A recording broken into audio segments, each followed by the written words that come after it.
Hello, everybody. Welcome back to a very special edition of Aaron's Show.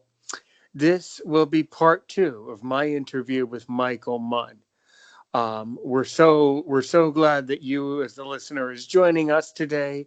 And Michael, we're so glad that you were able to make it back in for another exciting show, and that you're in for part two today. How are you? How's it going? Oh, Tell our thank you. listeners. Thank you, Aaron, for inviting me back. And I'm very excited to be back, and I'm feeling awfully Good, good. good. So, as you remember, listener, where we kind of had to leave you last time was when Michael was meeting his adoptive family over Skype, and he was telling them how he was concerned about getting onto a Boeing aircraft because just before he had Skypes with them, he was hearing about at that time, the recent Malaysian Airlines crash, where there was a lot of Chinese passengers and they happened to be using a Boeing aircraft. So that is where you can start off, Michael. Why don't you tell us, kind of summarize that part of it, and tell us, I want you to start by talking about your conversation that you had over Skype with your adoptive family that you're living with now. Let's start there. Okay, so go ahead. So I was asking them about uh, are we gonna ride on the Boeing? And because I was very curious at that point about every single part of Boeing because the crash, the crisis that just happened in Malaysian airline. So I heard the news when I was uh, it was like in March that I was doing some house chores and I saw someone, staring at TV and they were reporting about a plane crash.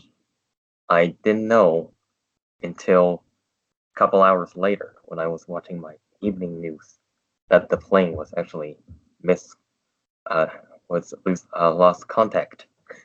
So that got me interested of Boeing airplanes. Yeah. And so then how did the family respond to your question when you asked them about the Boeing situation?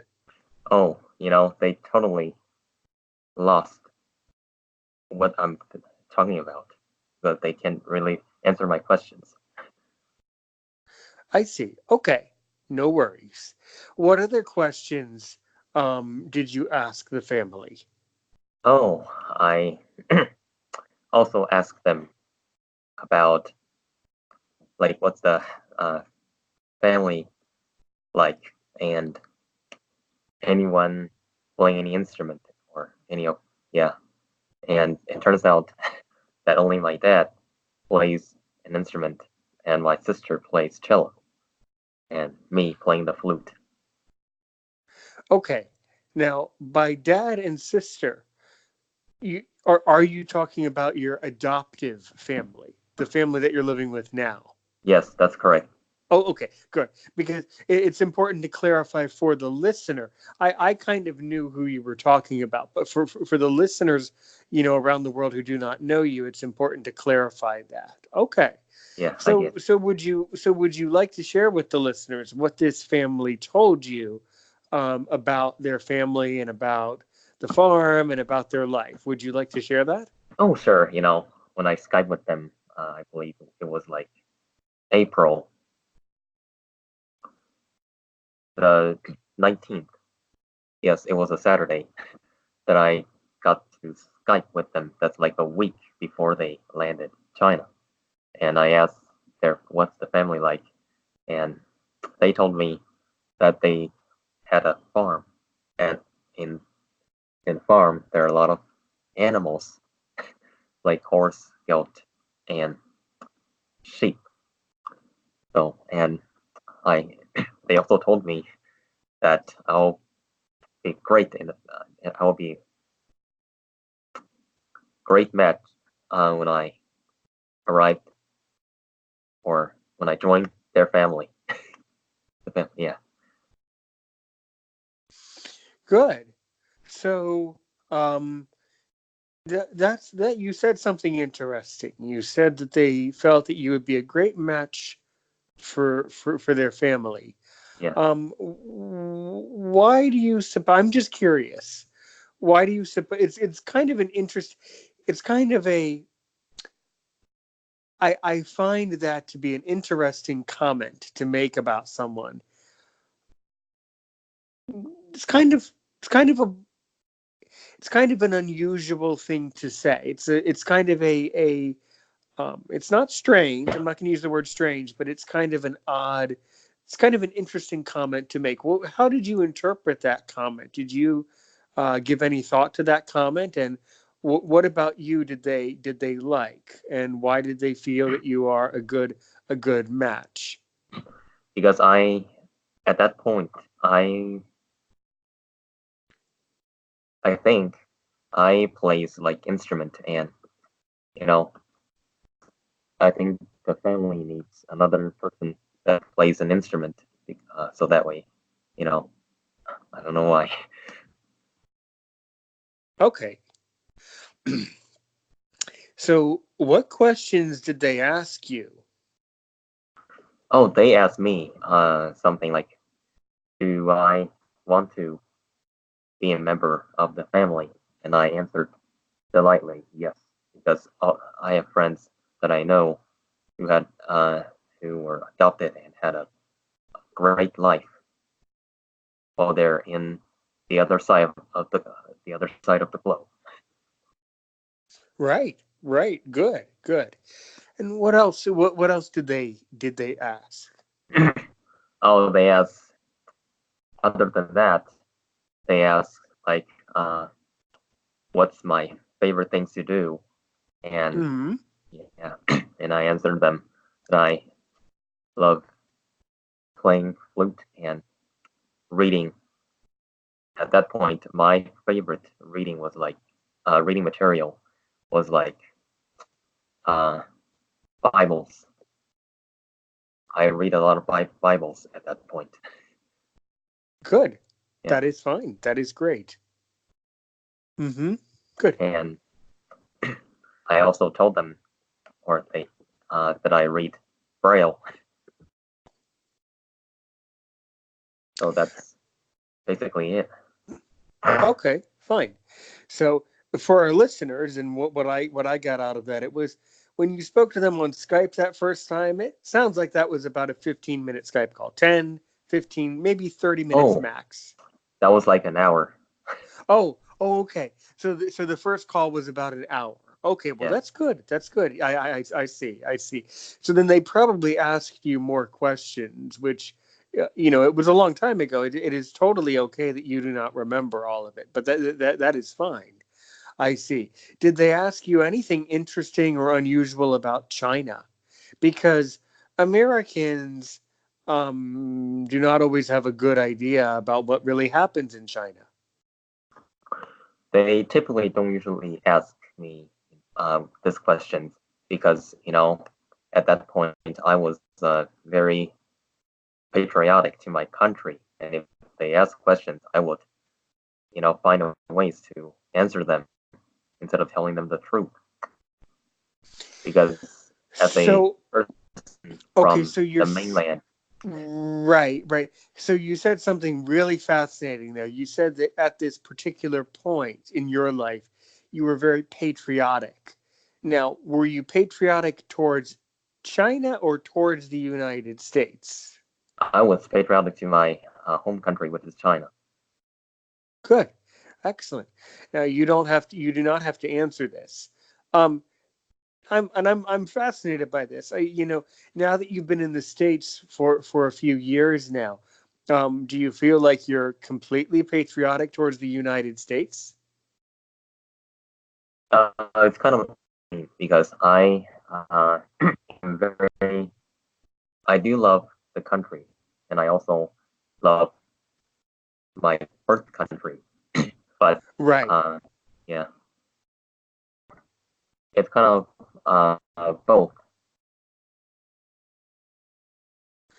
I see. I see. So you kind of, I guess, feel kind of like a global citizen, someone who kind of has some feelings towards both of the countries, feeling towards your birth country because that's where you were born. So you were born there for some reason, and then you also have feelings towards the country that you are now a citizen of, right? Yes, yeah, So now today, are you officially a United States citizen today? yes. I got my citizenship when I was like 14. Right. Good. Good. Okay. Excellent.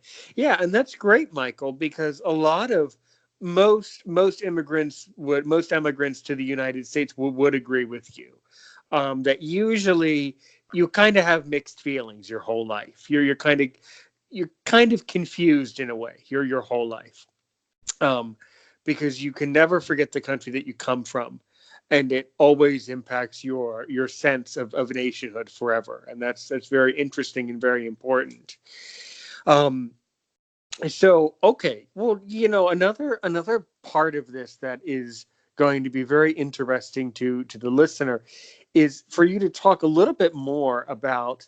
Well, actually, before I go there, I want to ask this question when you were on this Skype call with now your family now, did you ask them how they became interested in adoption and why they chose China and how they found an interest in adoption?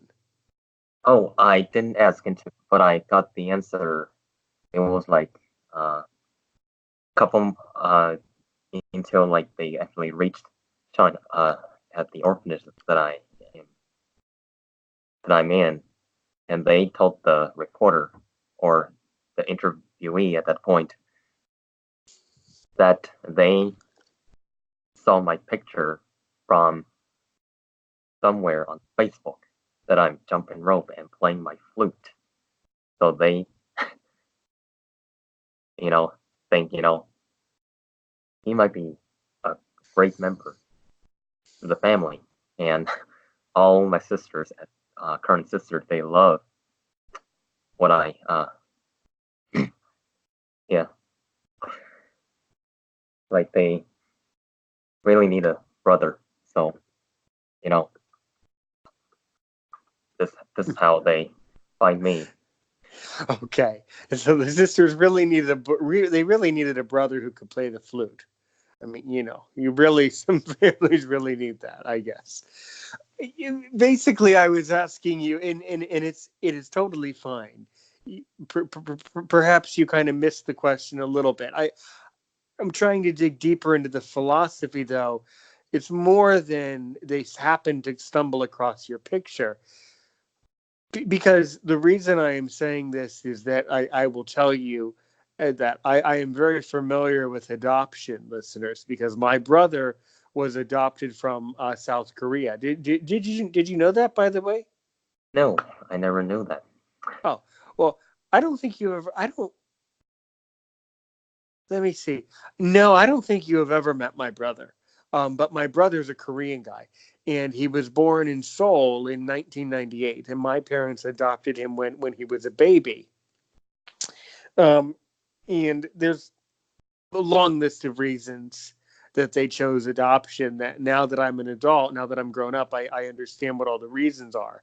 But that really has nothing to do with Aaron's show, and that really has nothing to do with what we're talking about right now. But the reason that I'm bringing this up is that Michael, there's always a philosophical reason and a interesting psychology of the type of person who is willing to adopt. Let me explain it a little bit more, and then I'll circle back to the question because I think it's an important question to think critically about. For example,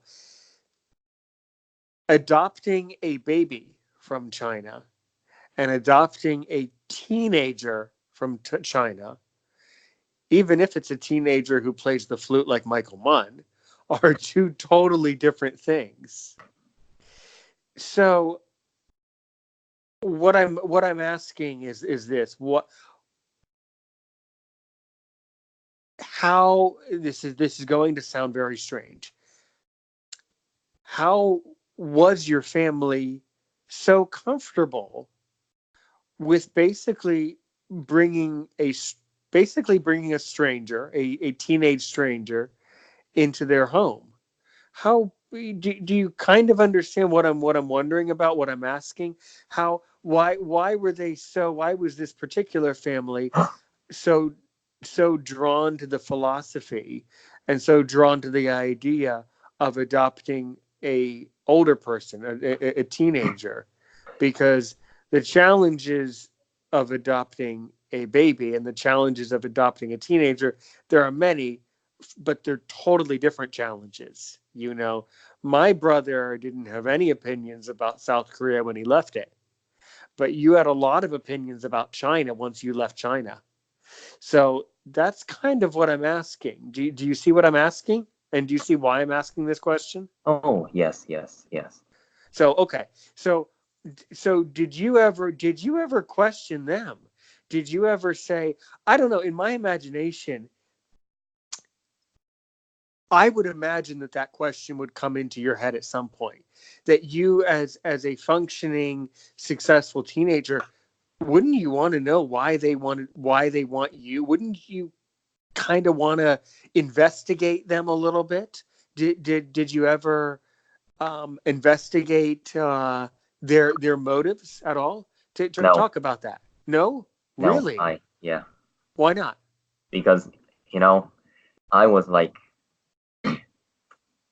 I had some friend, like I said, I was kind of like thinking as other friends that I know who arrived in another country and had a good life. So I just thought that I will face the same fortune. So I just didn't investigate to date. Hmm. I totally get it. Good answer. You were more concerned with being successful in the United States than spending any time wondering or worrying about really who the people were. I don't know. I, I, I no, I totally get your answer, Michael. You answered the question properly, but I, do you understand what I'm saying? I mean, it seems scary. Like you're talking to basically a stranger over Skype, and they're basically talking about why you're going to be great in their house. I mean, I get it, but it's also really interesting. Yeah, that's fascinating. Okay, so let's speed up a little bit. So, I think it's really interesting to talk to our listeners more about how the adoption process works in China. By the way, as you can tell, and I'm sure this is controversial for people, but I'm someone who completely agrees with adoption. I think adoption is beautiful, and I think it's a the the philosophy of adoption is truly a blessing in society and truly a gift in society if the people are adopting for the right reason, and if it goes well, and if it's done uh, legally and appropriately, then I completely support the idea. So why don't you tell us more about what happened, you know after these people, the family you're living with now, after they physically arrived in China, then talk more about the process of, okay, now you meet them. Okay, nice to meet you, but now they have to get you back to the States. So tell us more about that process and the types of activities you did together. Okay, once they got into or they arrived China, they find me and you know, they also saw the school that I went, and that went on for 2 days. And the third day, we went to the province that I lived in, the capital of the province, to to you know get the official that I'm adopted. So that actually only lasted for 1 day, and then the next day we did some hangout and at the province, and the third day we went back to Beijing where we hang out and for 2 days, and then the last process was to get the physical exam to Guangzhou, which is another major city in China, and that you know the physical exam and the visa stamp from the U.S. Embassy in Guangzhou. So, and we got that taken care of within 2 days. So everything was like quick. Has to be quick because you know it. They actually in U.S. they only used 6 weeks to got the paperwork done that needs to be done in U.S. and then they went to China with 2 weeks later. I see. Can you repeat it again? Why did all of this have to happen so quickly? Because usually these types of governmental issues are things that happen painfully slowly. So I'm Yes. surprised that this was so easy. So talk more about it and kind of explain it again. Oh, like it has to be quick because in China, once that person turns in 14, they're not eligible to be adopted anymore. So they found my picture was like two 2 more months until I turned 14 because they found it on February 24th and my birthday was it's May 1st. Huh, huh. So then what would have happened, and thanks to God that it didn't, but what would have happened if you hadn't been found in this time frame? And then would you have just had to stay in China, I guess? Or what would the end result have been? Oh, if that wasn't if I didn't get adopted, I most likely to be able to finish my schooling in Beijing for the blind, and once I turn 18, I'm on my own. Yeah, I'm on my own eight, when I turn 18 in China. Right, right. Why do you think there's this law that you have to be adopted before you're 14? I personally don't really know why there's a law because each country is different. China has happened to be 14. Hmm. So then what? So then you got all your papers filled out, you got their stamp from the consulate, and then what? And one day later, a day later, that I was riding in the van to Hong Kong, and on May 8th, China time, May 8th, like 11 o'clock, I was on United Airline and head to Chicago. It was like 14 hour and 30 minutes. I see. I see. So they had it set up so that you would fly from Hong Kong to O'Hare nonstop, and then from O'Hare to Dulles, I guess, right? Yes, yes, yeah. I see. I see. Well, that's all really interesting. Hmm. Um. So then what? So then the big question is then what? So then you come to the States. Um. And then what did you think, and what did you start doing? Tell us, kind of how things, basically what your first days were like in the United States.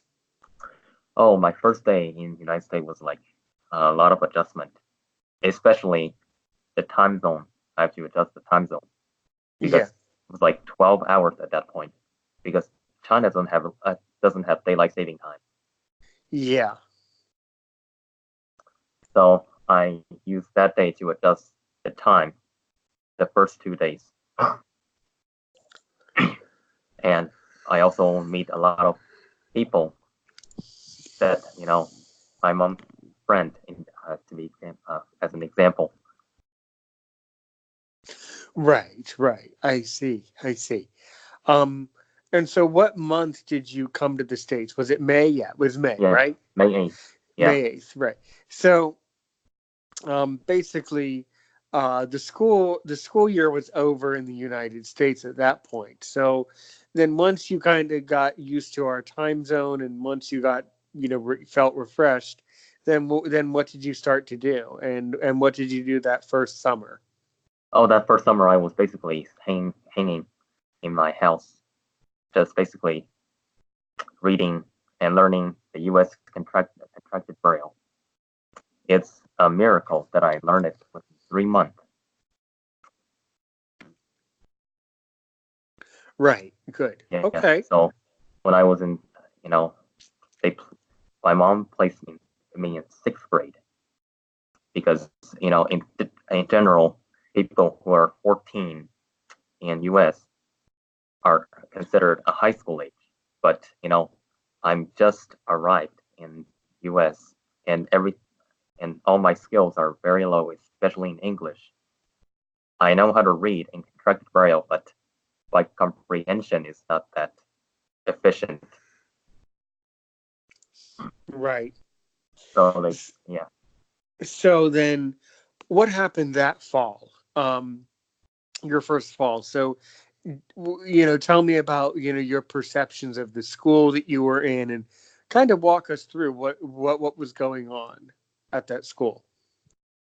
My first school, which is in Clark County, uh, like only 2 miles away from the farm, they have very they have a negative attitude towards a student who are blind. They Right. insisted of shipping me to the school for the blind in Virginia, which is 2 hours away. But we saw the school, and in school for the blind, they treat the blind people like a patient in a hospital when you're in a dormitory. Okay. Now you said something interesting there. So you said that. So did you say that you felt that the school for the blind in Virginia treats the students like patients in a hospital? That's the setup of the dormitory. That's how, I thought. But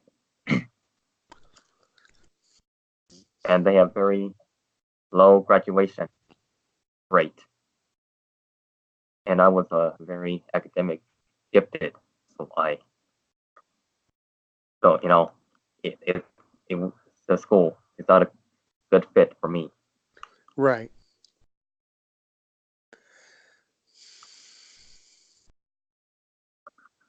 And then I only stayed at the middle school for 3 months because the administration wasn't collaborating with me and my family, so I withdraw after I ran my first marathon, which is in October the 27th. So so did you withdraw from the middle school? Yes, and then I moved to Loudoun County and finished Hmm. sixth grade there. Right, right. So why don't you, if you want, why don't you tell us more about some of those challenges at the school, and really, what was going on there? Oh, I did not get the technology that I am entitled of such as a braille display on with a laptop. I only got two Perkins Brailler that I'm using, that I'm allowed to use, while other students is getting what they needed because I'm the only blind student at that point and right now in the whole county.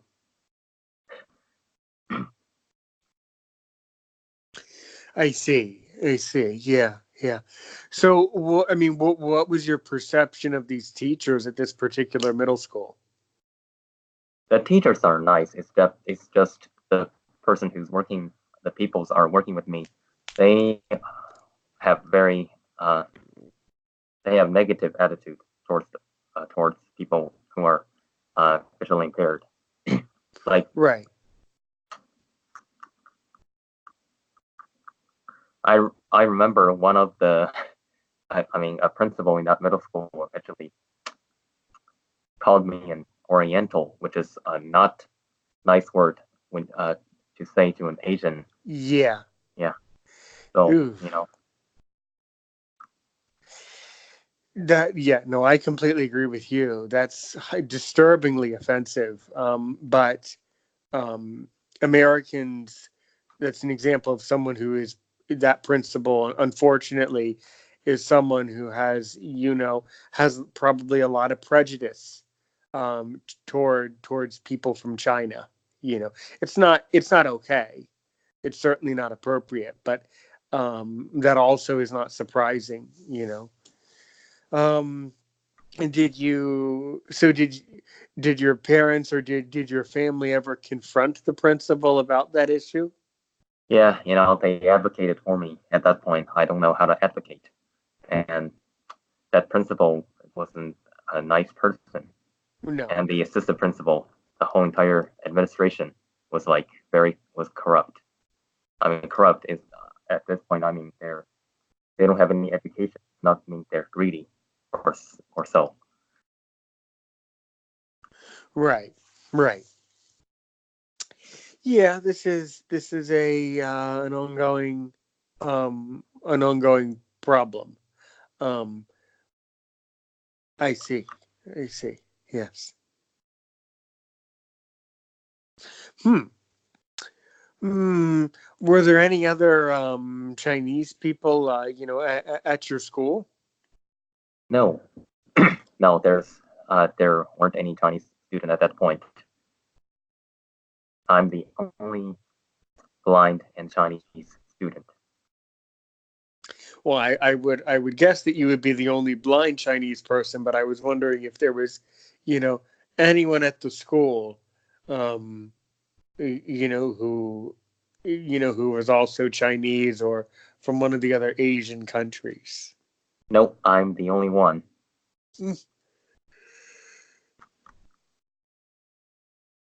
And how did the students at the school react to you?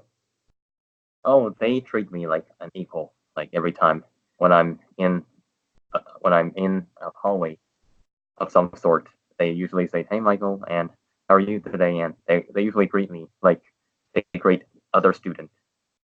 Huh. Yeah, Well, that's interesting because usually middle schoolers are not very kind and not very mature. yeah, I can relate to that. Yeah. Yeah. Mm. Did any um did any of the students ask you any interesting questions or any good questions about China? Oh yes, they usually ask, how do people like eat in China and stuff like that. Yeah, yeah. Because in the States we have this idea that Chinese people only eat with chopsticks. Yeah, we sometimes eat with spoons, and yeah, Yeah, yeah. And sometimes in China you also use forks, right? that's only when you're eating Western meals. I see. I see. Only when you're eating Western thing. So so today, do you prefer to eat with chopsticks today? Oh, only Chinese food. Only Chinese food. I see.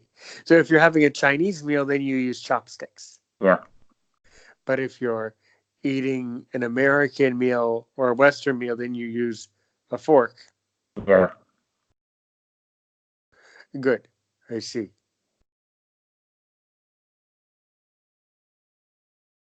So that's how I eat. I see. I see. Mm. And what did you think of the food in the middle school? Oh, at the food, I usually pack my lunch when I'm in school, so I don't usually get the lunch from school.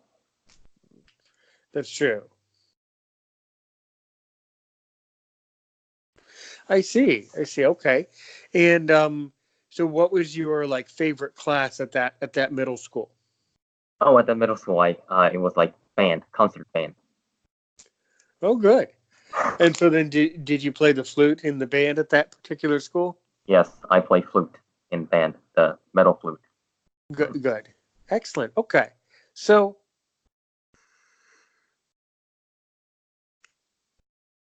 So then you ended up having to withdraw from this school. And then why don't you tell our listeners about what happened after you withdrew from this school?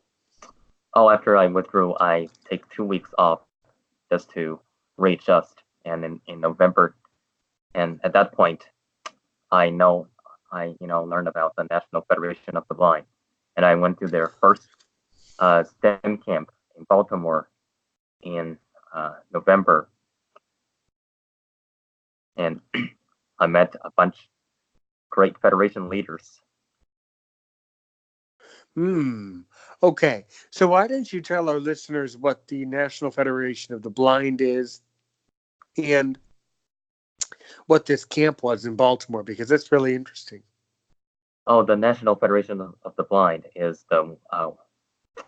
Sorry, I at this point I need to use my use what I have learned from the Federation. The National Federation of the Blind is the nation's oldest organization built for blind. We speak for the blind, not sighted people. Speak for us. It's the federation. It's the organization. It's an organization built uh, speak for the blind. So yeah, and the current president at that yeah at that point was Mark Riccobono, and still is. Yeah, sorry.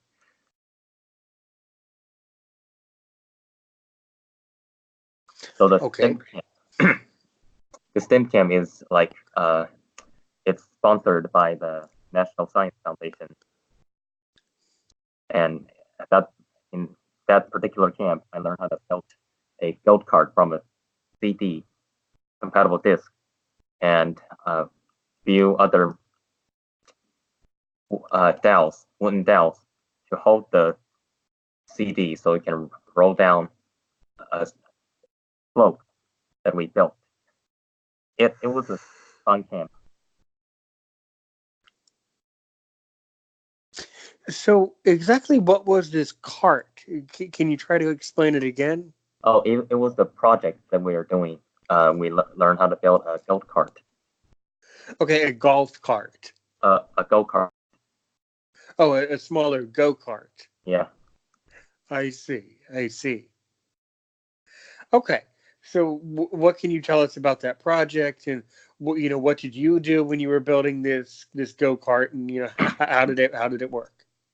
My role in that was to hold the cells in place so the other person can glue the CD onto it, and the project is just to get us into know science.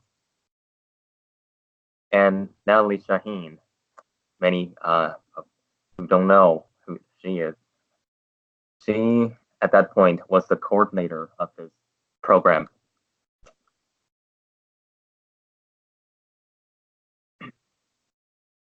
Okay. And what can you tell our listeners about that particular person? Oh, she actually was the director of the National Science Foundation, or the National Youth NCBYS, National Science National Center for the Blind Youth and Science. She's she worked at the Jernigan Institute in Baltimore. Oh, okay. So it sounds like this is someone who works for NFB. Yes, it's someone who worked for NFB. Yes, Okay, good. And it sounds like she is basically a coordinator for these yes, types of. she's a coordinator. Yes. Okay. So she makes the arrangements for you to be able to participate with this camp. Well, how long was the camp? Oh, that camp was 3 days, from Thursday evening till Sunday morning. I see. Good. So, and where did you live at this camp? Oh, at the Jernigan Institute, the dorm in Jernigan Institute, which is the National Center. Right, right. Yeah, yeah. I mean, I've vaguely heard about this dorm that they kind of secretly have at the Jernigan Institute. But what can you tell our listeners about that dorm and about living there for a couple of days? That dorm is basically uh, it's a room with no window, and other than that, it's just like a regular hotel room. Right. But it's strange. So did you say that the room does not have any windows? Yeah, no window at all. It's every time when you enter into with the room, you have to turn on the light, or as a side people, you have to turn on the light. Right. But I mean, so did the room have lights to be turned on? Yes, yeah, Hmm. That's that's interesting. And what can you tell us about that room? that room had two beds, bathroom, and two nightstand, one on each side of the bed, and a cabinet, and one closet. That's basically the entire set uh, of the room. Hmm. Okay. So, so did you have a roommate at this event? Oh yeah, my roommate is my chaperone, which is my sister. At this camp, you need to have a chaperone. Okay. Okay, that's a little strange because at a lot of the NFB programs and a lot of these NFB camps, they want you to be independent. So why did you need a chaperone? That's required because I think this it's their first time hosting this kind of camp. I see. I see. Okay. So, and is your sister blind? So she's cited. You need, that camp needs a site chaperone. Huh. Huh. Yeah. Okay. So then did she participate in the camp as well? No, how this camp is work is that we as participants as a camper participate in science and actual science.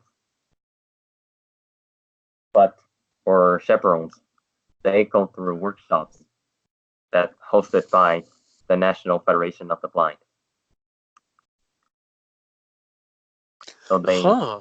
meet uh, Federation leaders such as Mark Riccobono and Carlton Walker, which I think or some of the listeners might heard of her before.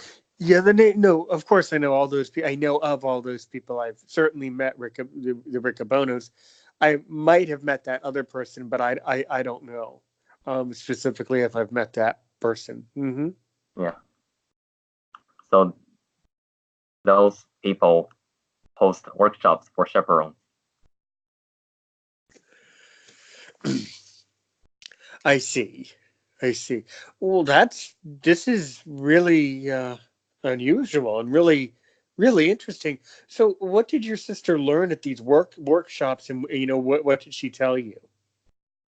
She told me that she learned a lot of blindness skills on how to teach a blind person to do stuff such as serving your own serving stuff for yourself and using a mixing cup to get to pick up a soup. Huh, huh. So it sounds like that she was basically taught how to approach being around a blind person in an appropriate way and how to approach living with a blind person in an appropriate way. Yes, that's basically it. What Hmm. the you know workshop is for. Right, right. Good, good. I see. So, what was the most challenging thing that she had to learn? Do you suppose? She didn't tell me. Okay, next question. So, did she did she ask you any interesting questions about certain things? Nope, she didn't ask me anything because I don't know anything that American blind people was doing at that point. That's true. That's true. So, what are some skills that maybe you used in China that you do not need to use anymore now that you're living in the United States? Oh, the skills, the blindness skills. I typically Yeah. don't use a lot of transit, riding a public transit system because and I have to do that a lot in China Right. Hmm. because in the United States, everyone typically owns a car except when you're in a major city such as New York City or Los Angeles or sometimes Chicago and Boston area. That's true. That's true. That's starting to change now. That's starting to be the case. That actually, it's funny. A lot of people who live in New York City do not even have a driver's license. It's not uncommon. Uh-huh. Because the people who live there their whole life feel that they don't need to know how to drive a car because there's so much public transportation. I can relate. I can agree with that. Well, it's kind of more of a problem now because people travel a lot more and people move around the country a lot more than they used to. Hmm. Yeah. I see. I see. So, how did they, give us a rundown on the schedule of this particular camp? On like this particular camp was that Thursday night, each like student arrives in at the Jerningen Institute, and we had a dinner. And after dinner, we each like all of the students gather in a place. And for those people who never went to the Jerningen Institute, they call it the members' hall or an open assembly. And we did some activities on like just to get to know each other. So like we did some, games such as one person actually, the whole entire coordinators, they got a bag of candy that's wrapped in different layers. So when the candy got to a person, when the bag get to a person, they have to open up the bag and basically open up one layer of the bag when they have access to it. Whoever opens the last layer get the price that's in the wrapping. Okay. Yeah. Okay. So they did some icebreakers to help you to get to know some of the other people. Oh yes, icebreakers. Is always my favorite thing when I'm in with the students. You know, they didn't do icebreakers this year at the national convention in NFP convention. Right, right. And we can certainly move towards talking about that too. But I'm really quite fascinated by this particular camp. So, what other people, who else did you meet at this camp? Oh, a bunch of fifth graders at that point. There are only two sixth graders at that point. Me and my other friend who lives in Maryland at this point. Right, right. I see. I see. Yeah. Okay. So, yes, it sounds like this camp was geared towards more of a primary school age. Yes. Like early middle schooler and late elementary schooler. I see. I see. Hmm. Well, okay. And what did they serve for food at this camp? How was the meals? How Oh, were the the meals? meals was great. They do tend to feed the campers well. Well, I mean, they at that first night we had pizza and hamburgers, a lot of fast food, and we had ice creams for dessert. And the next morning we had Okay, so they kind of, really what it is they kind of gave, and I'm certainly not trying to tease you. They kind of gave like little kid food. They gave like food that you would give to children, like a lot of comfort food and a lot of sweet stuff. oh yes, yeah, basically that's Right. basically it. I see. I see.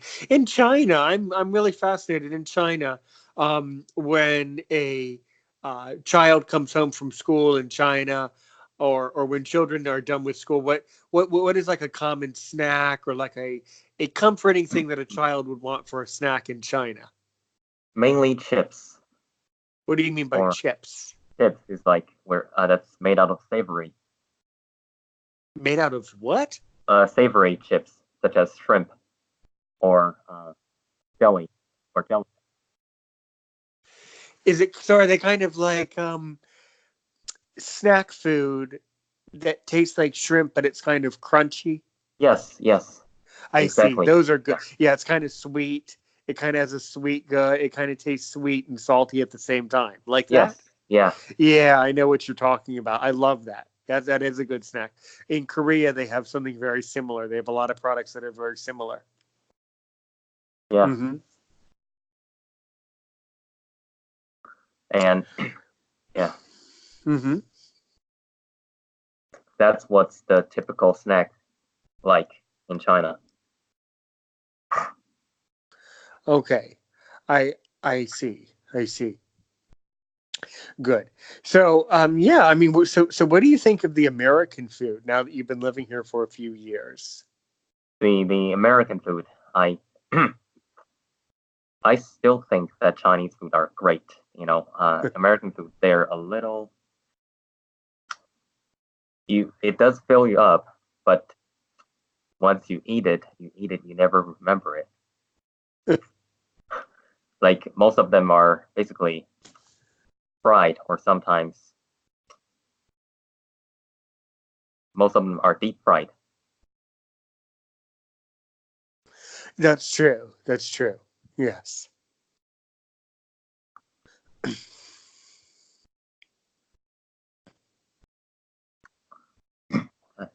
And Chinese food, they have it's like various.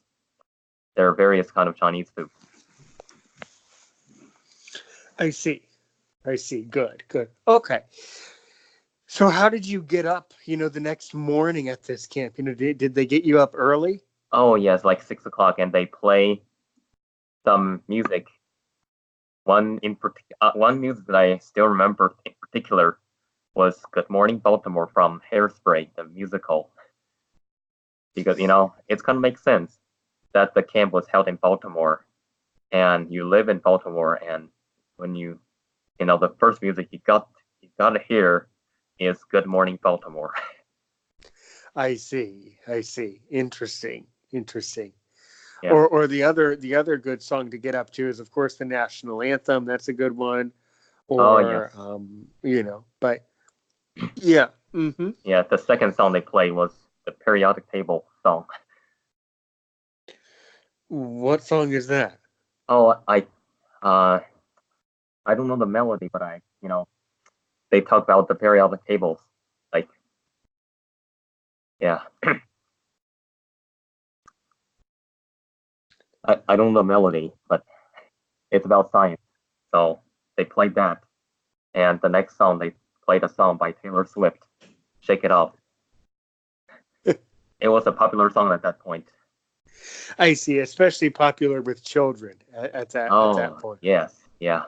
I see. So basically, they would put an iPod into all of the speakers of the room. They would have the iPod connected to the computer, and the computer would blast it over the speakers. Oh In yes, the yeah. So was it scary or loud or not? Not really. It's just right. The speaker was connected, like each of the rooms had an intercom system that connects to the main microphone. So Mm-hmm. yeah, every, whatever happened at the building, the intercom would announce, so everyone would know and where to escape or exit from the building.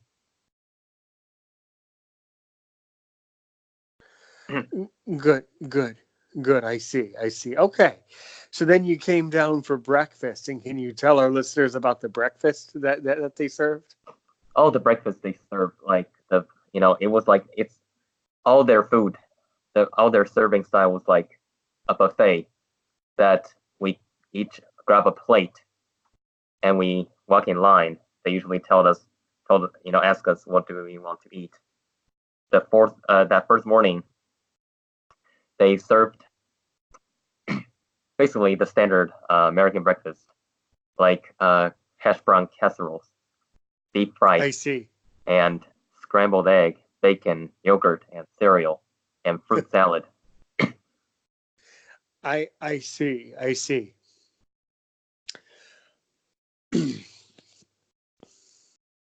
and coffee and black tea of our own choice. Good, good. So then, did you take tea? Did you want the black tea? So yeah, I drank apple juice instead because I wasn't a tea drinker at that point. I am now, but not at that point. Ooh, ooh, ooh. Ooh. I know it's a couple of things that gross me out, and I rarely drink juice, and I never eat eggs. I don't know what it is, but I don't know why we have to eat that. That just seems like the strangest thing to eat in all the things. Yeah, animal product. Well, I mean, I'll eat chicken, but I just Yeah, don't. I won't eat their egg. I don't know, but I'll eat all the other things. that But makes sense.